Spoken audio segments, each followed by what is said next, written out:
மணி 1:30 ஆயாச்சு. சோறு போமா. நீங்க ரெஸ்ட் எடுங்க. நான் உங்க ரெண்டு பேருக்கு சோறு போட்டு கொண்டு வரேன். என்னாச்சு நாத்து, நீ சோறு திங்கலையா? எனக்கு வயிறு பசிக்கல, நான் போறவு திங்க. இவளுக்கு வயிறு பசிக்கலையா? உலக அதிசயத்துல 8வது அதிசயம்ல. நாத்து, நீ சொல்லத பார்த்தா எல்லாரும் என்ன தெரியுமா நினைப்பாங்க?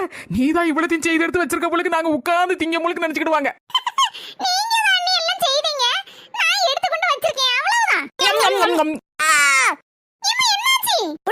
சிக்கனை கடிச்சா அது பல்லுக்குள்ள போய் ஒரு சின்ன துண்டி இருந்துகிட்டு எடுக்க எடுக்க பல்லுக்குள்ள இருந்து வர மாட்டேங்க.